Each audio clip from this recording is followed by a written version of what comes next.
Mr. Carson is D. Gabby hazing himself, and he'll be out very shortly. But while we're waiting, here is one of the most funny men in all the world, Mr. Buddy Hackett.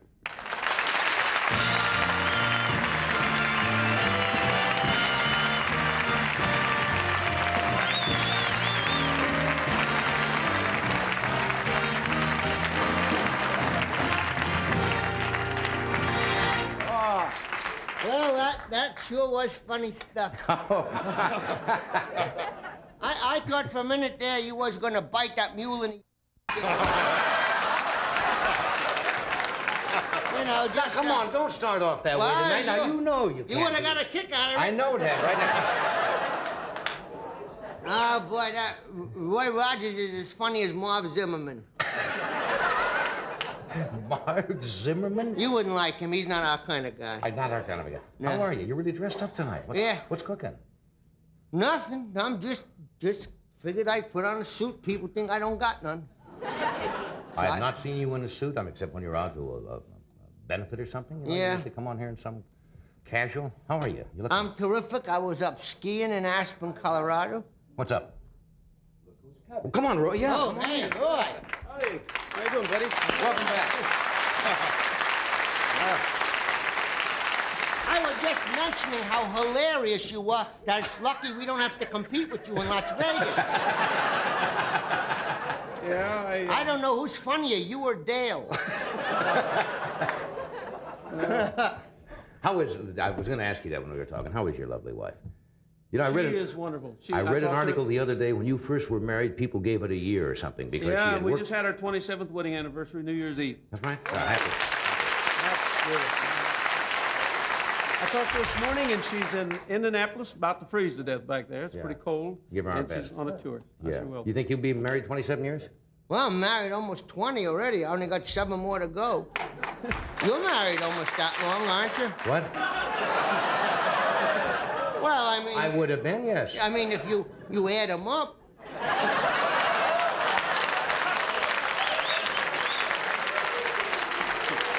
That's true. Between you and Ed, you got 3 more wives or 4 more wives than me and Roy in about 30 more years of... And you make more payments to nobody than we make on the ranch.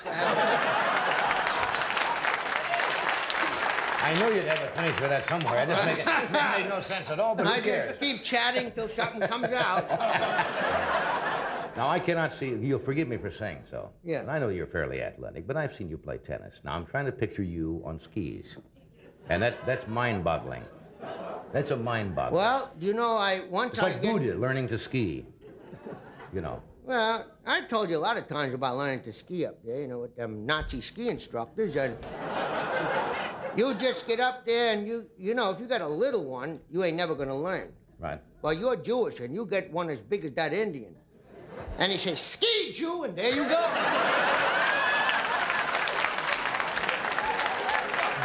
You ski? Oh, yeah.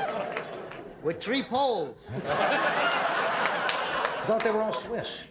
No, I thought you were... No, they say they're Swiss. I see. Yeah. I said, are you a Nazi? No, they're Swiss. Yodel over there.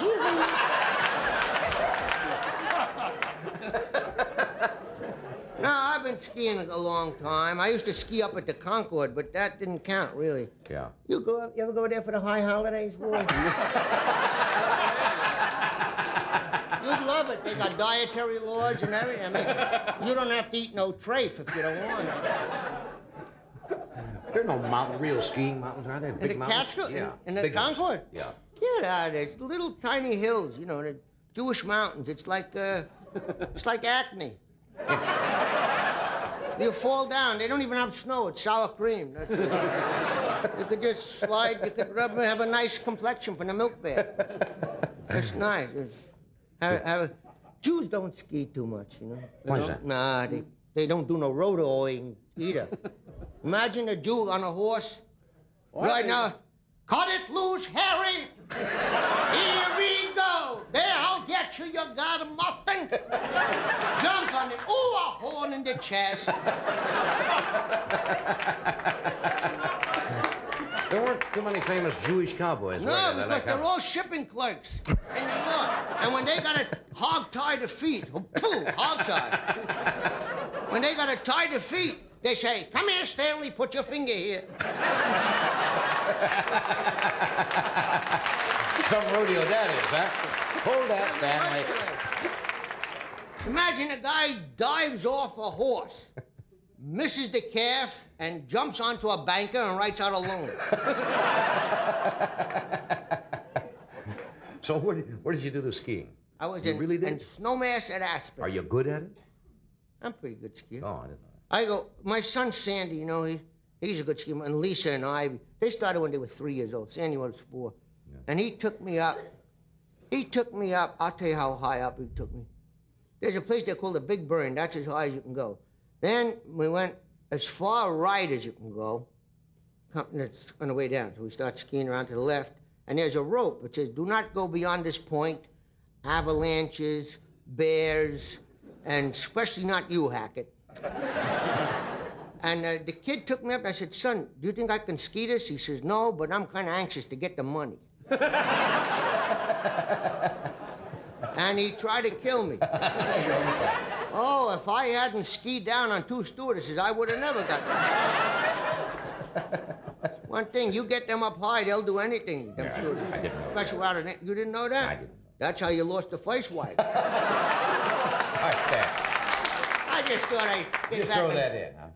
I think that divorce is a very kind of sad thing. It is. After all, it starts out 2 people love each other very much, and then just somehow it don't work out.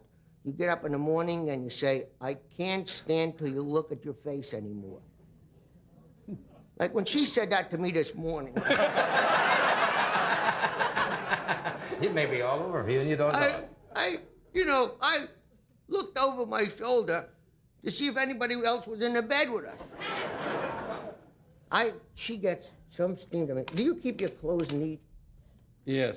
Yeah. Do you keep your clothes neat? Yeah, pretty much. Yeah, see? I'm not too neat with my clothes.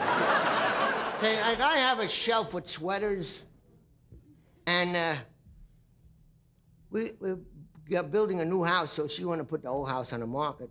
So she's want everything neat for when the people come to look, see? So now she opened up this closet, and sweaters, look like the sheep ran wild, and put the wool back where it was, And she called me and she says to me, why? Why can't you keep your things neat? She now had them all straightened out. She says, why? They were so jumbled. Don't you know when you take out a sweater, put your hand and let it come out and let it drop, then when you fold it up and put it back on top. And I didn't know what to say. So I became a little boy, like we all got a little boy in us. Do you have any? Everybody, right? And I said, I didn't do that. I said, remember that time there was that earthquake when I nearly got killed? That's what happened. That's what happened that time. So now... Big man sneaked in. So, yeah, bad mans came and threw them all and tried to hurt me. So now, she started to laugh, and now it's been now 3 weeks. I haven't gotten in trouble. Whatever she says, I start doing this little boy, which I call Pud. Pud. Pud. I say, that's Pud. So now, the Vales were over the house, Jerry and Rita, and we're going to that thing for the comedy awards, which we didn't win nothing. That's true. That's how you know it was fake. And then Rita Vale says to me, is Pud coming tonight? I said, no, Pud can't come because he called the neighbor the wrong name. The neighbor man's name is Perry, and Pud didn't know the name. He made a mistake. She said, what do you call him? I said, Cocky Duty. Grown man doing this, reverting. Huh? Yeah, but I think I'm getting now to second childhood. Who was it that once said, I don't know, a famous author said that a man is just an eye blink away from a little boy. Yeah. Just an eye blink away. Let me interrupt here a second. Okay. We'll do this and we're coming right back. Stay where you are.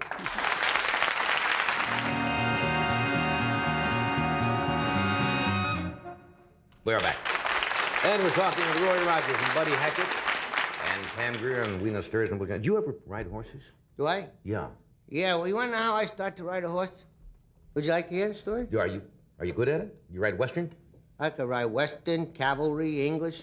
Yeah. Yeah, the horse always says the same thing. Get him off. Get him off. I can't take it no more. Let him go skiing. No, I was under contract to Universal Pictures in 1952, and when you were a studio player, you had to go. Everyone had a ride, and I was the oldest one there. I was about 27, and Hugh O'Brien was a kid. Davy Jansen was a kid under contract. Piper Laurie was 17.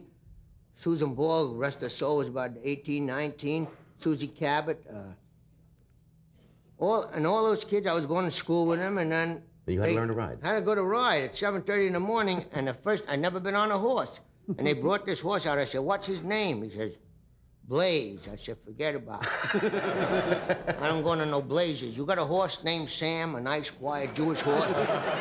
Murray. You got one with a limp. You give me a horse with a limp. You know, and then he said, just hop on. I said, hop on?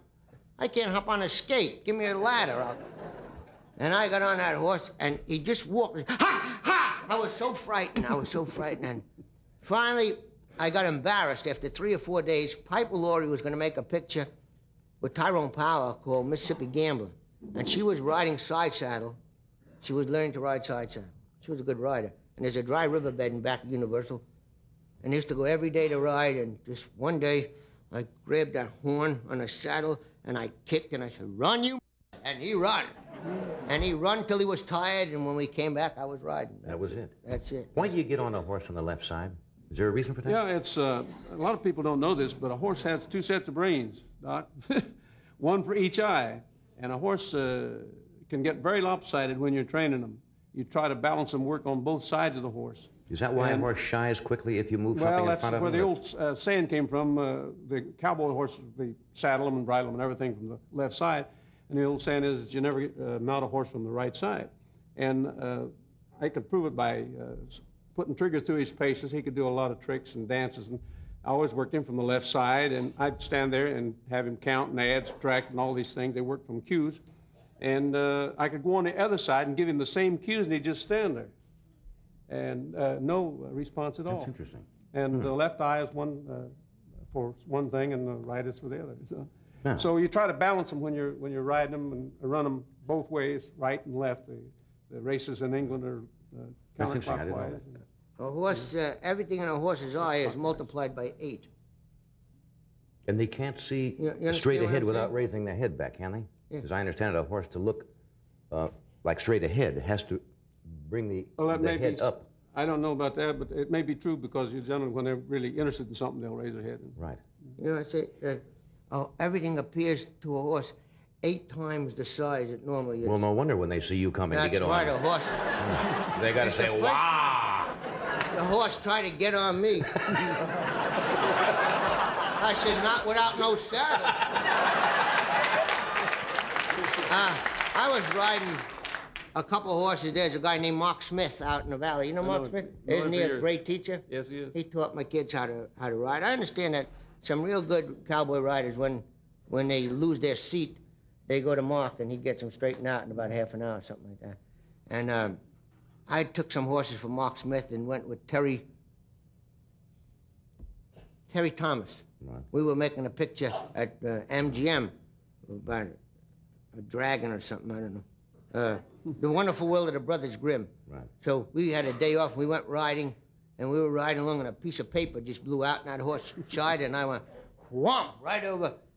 And I finally get to the horse on my back. I landed on my back on my tailbone, and I climbed up on that horse, and Terry says, "Good show." I said, "You dumb. How would I get back to the barn? You think I'm going to walk back from here? Good show." You know the reason they say the reason the horse shines that way? Seriously? Why? From what I've read. Well, because the eyes of a horse are set back on the head. So if something comes across, they see it. Each eye sees it at a different time. Not like our eyes, you see. A horse told you this? I read this. Oh. You see, so the eyes are set back in the head. So if something is over here, this eye sees it before this eye does. So they get a jump of a picture, and that's why apparently they shy at any quick motion in front of them. Both eyes don't see it at the same time. Isn't that exciting? Yeah, well, tell about giraffes now. And now, here's a message from Budweiser. Yeah.